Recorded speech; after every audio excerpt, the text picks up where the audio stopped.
율리아나와 성 프란치스코 책 읽기. 성 프란치스코 전기 모음 작은 형제회 한국 관구 옮겨 역금. 페루지아 전기 아시시 편집본 옮기니 오상선 바오로 작은 형제회 프란치스코회. 프란치스코 출판사.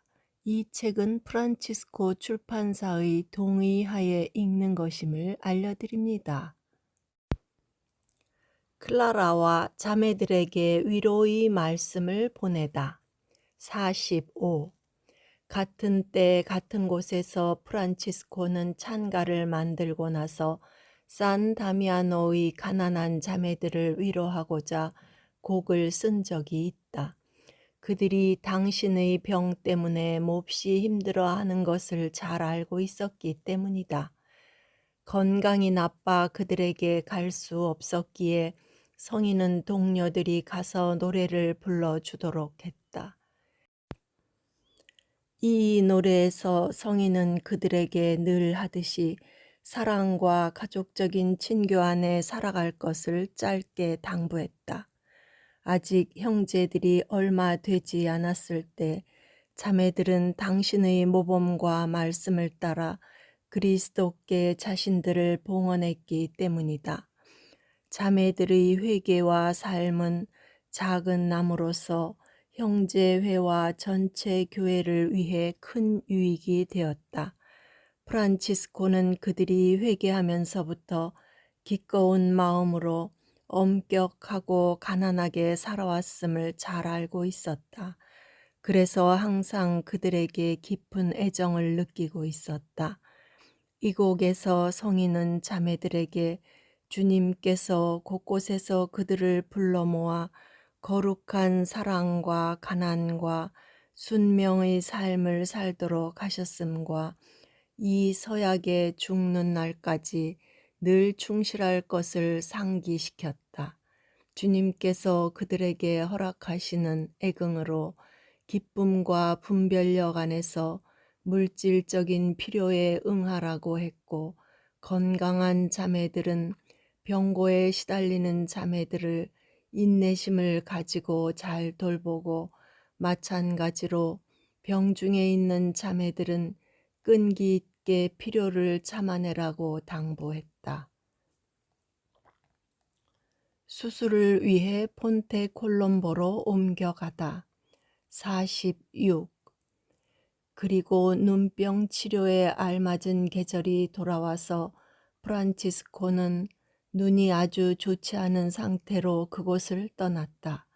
성인은 형제들이 만들어준 큰 모자를 쓰고 모자에 박아 꿰맨 양모로 된 띠를 두 눈에 둘렀다. 찌르는 듯한 고통 때문에 햇빛을 바로 볼 수가 없었기 때문이다. 동료들은 그를 마차에 태우고 리에티의 눈병 전문 의사에게 진찰을 받기 위해 리에티 계곡의 폰테콜롬보 운수처로 데려갔다. 의사가 와서 프란치스코에게 뺨 위쪽에서부터 상태가 제일 안 좋은 눈썹 위의 눈썹 부분까지 마취를 시켜야겠다고 했다. 프란치스코는 엘리야 형제가 오기 전까지는 시술하고 싶어 하지 않았다. 그러나 엘리야 형제가 할 일이 많아서 도착할 생각을 하지 않자 프란치스코는 시술을 망설였다. 마침내 치료 시간이 촉박해 오스티아 추기경과 총봉사자에 대한 순명으로 좋다고 대답했다. 하지만 혼자 감당하기엔 너무 힘들었다. 이 때문에 총봉사자가 오면 하려고 했던 것이었다. 47. 어느 날 밤 성인은 고통 때문에 잠을 통 못 이루다가 자신에 대한 연민에 사로잡혀 동료들에게 이렇게 말했다. 내 형제들이여, 내 병을 돌본다고 너무 힘들어 하지들 마시고 너무 피곤해 하지 마십시오. 주님께서는 당신의 가난한 종인 나를 통해서 이 세상에서나 저 세상에서나 여러분이 나와 내 병을 돌보느라고 할 수 없었던 선업의 공로를 내려주실 것이며, 더 나아가 형제회 전체와 형제들의 삶에 필요한 모든 것보다도 더 큰 은혜를 풍성히 내려주실 것입니다. 이렇게들 말하시오. 그대 때문에 고생하겠지만 주님께서 대신 갚아 주시리라고. 거룩하신 사부님은 그들이 마음이 약해져 우린 더 이상 기도도 할 수 없고 이런 고생은 더 못하겠어 하며 간호 때문에 지쳐서 힘들어하거나 슬퍼하여 그들이 수고한 공로를 잃을지도 몰라 그들을 위로하고 격려하려고 이렇게 말한 것이다. 48. 어느 날 그 의사가 눈병을 치료하려고 마취 기구를 가지고 왔다. 그것을 불에 집어넣으라고 했고 불에 달구기 시작했다. 프란치스코는 자신의 마음이 약해지지 않도록 불에게 이렇게 말했다. 지존하신 분의 피조물 중에서 가장 아름답고 유용한 불 형제여, 그대를 창조하신 주님 때문에 나는 그대를 사랑해왔고 앞으로도 사랑할 것이니 이 시간에 나에게 정중히 대하도록 하시오. 덜 뜨겁게 하여 내가 참아낼 수 있도록 하시오. 기도가 끝나자 그분은 십자성호를 그었다. 그 자리에 있었던 우리는 그분에 대한 사랑과 연민 때문에 모두 자리를 피했다. 의사만이 그분과 함께 남았다. 불로 지지는 시술이 끝난 뒤 우리는 그분에게 돌아왔다. 겁쟁이들, 믿음이 약한 자들, 왜 도망갔습니까? 나는 아무런 통증도 느끼지 않았고 불의 뜨거움도 느끼지 못했습니다. 아니, 수술이 잘 안 되었으면 다시 지지도록 하시오 하고 우리에게 말씀하셨다. 의사는 깜짝 놀라며 기적이라고 소리쳤다. 왜냐하면 그분이 정말 전혀 아무것도 느끼지 못한 것을 보았던 것이다. 그 의사는 말했다. 내 형제들이여, 이러한 수술에서 전문가로서 고백하건대 이토록 연약하고 허약한 분이 아니라 건장한 몸을 지닌 사람이라 해도 이렇게 지독한 불로 지지는 것을 감당할 수 있을까 의구심이 든다오. 사실 귀에서부터 눈썹에 이르는 모든 부위를 불로 지졌는데 수년 동안 밤낮으로 눈에서 많은 고름이 흘러내렸기 때문이다. 의사의 권유에 따라 귀에서 눈썹에 이르기까지 전 부위를 시술하는 것이 좋겠다고 생각했던 것이다. 다른 의사들은 그에게 별 도움이 못 될 것이므로 하지 말라고 했다. 실제로도 그랬다. 또 다른 의사는 귀를 뚫어보자고 했는데 그것 역시 소용이 없었다. 모든 피조물에 대한 존경심. 49. 불이나 다른 피조물이 때로 프란치스코에게 예의를 표했다는 것은 그리 놀랄 일이 아니니 그분을 동행했던 우리가 목격했는데 그분이 피조물들을 열정적으로 사랑했고 열심히 돌보았으며 그 일을 즐겨 했기 때문이다. 마음에서 우러나 그렇게 부드럽게 대해 주었기에 누군가가 아무렇게나 피조물들을 대하면 싫어했다.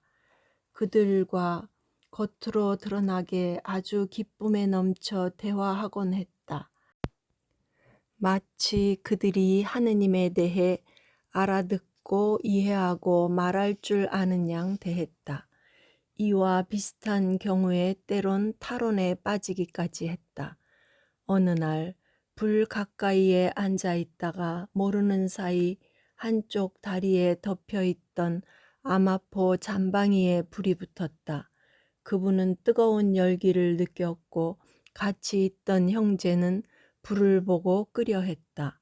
프란치스코는 그 형제에게 이렇게 말했다. 사랑하는 형제여, 불 형제를 모질게 대하지 마시오. 그러고는 불을 끄지 못하도록 말렸다. 그러자 그 형제는 원장 형제를 불러 그에게 데려왔다.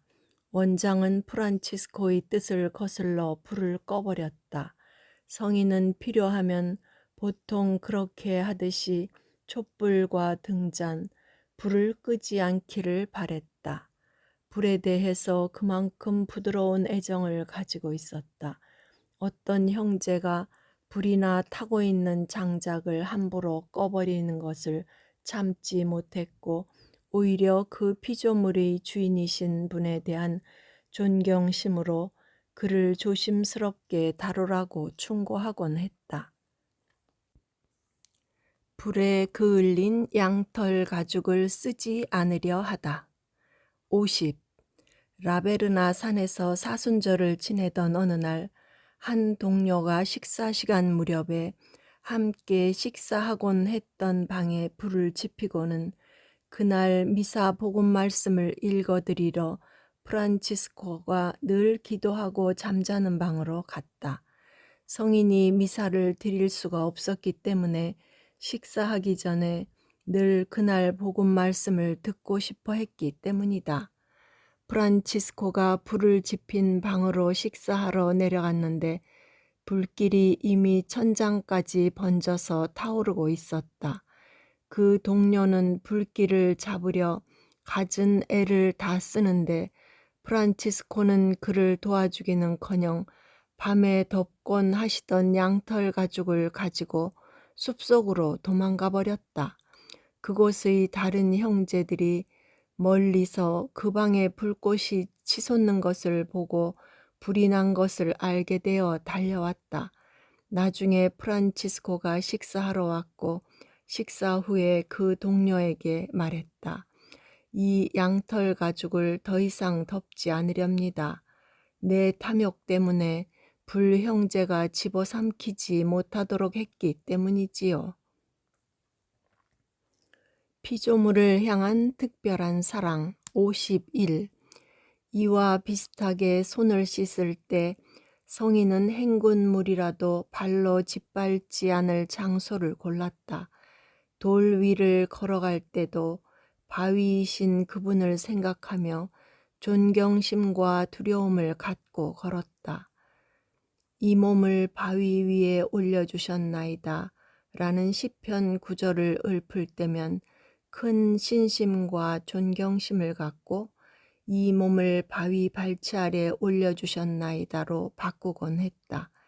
땔감을 마련하는 형제들에게 나무를 완전히 자르지 말고 한쪽만 잘라 다른 쪽은 살 수 있도록 하라고 당부했다. 그곳에 사는 형제들에게도 똑같이 당부했다. 정원을 돌보는 형제에게 밭을 다 갈아엎지 말고 한쪽을 남겨두어 철마다 형제들이 꽃을 심을 수 있도록 하라고 당부했다. 더욱이 정원사 형제는 마당 한쪽 모서리에 아름다운 정원을 만들어 온갖 아름다운 꽃을 피우는 화초와 꽃나무들을 심어 때가 되면 철마다 주님 찬미에 초대하도록 하라고 당부했다. 모든 피조물은 사실 저마다 우리에게 이렇게 말하고 외친다. 오 사람아, 하느님께서는 그대를 위해 나를 만드셨다오. 그리고 그분과 함께 살았던 우리는 그분이 피조물들을 대할 때 눈에 띄게 기뻐했고 그들을 쓰다듬어 주기를 좋아했고 마음이 더는 땅에 있지 않고 천상에 있는 양 바라보았던 것을 많이 보았다. 이는 또한 하느님의 피조물들에게서 받았던 크나큰 위로 때문에 돌아가시기 얼마 전에 피조물에 대한 주님 찬가를 하나 만들어 이것을 듣는 이로 하여금 주님을 찬미하고 하느님께서 그의 피조물들 안에서 영광 받으시도록 마음을 움직이게 하셨다는 사실로도 증명되고 설명된다.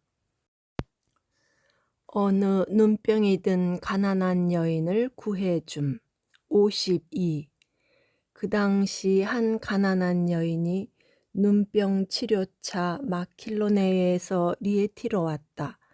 어느 날 의사가 프란치스코에게 와서 이렇게 말했다. 형제여, 눈병 난 가난한 여자가 나한테 왔는데 워낙 가난해.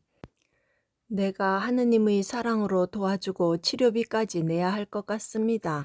이 말에 프란치스코는 아주 고무되어 원장을 불러 말했다.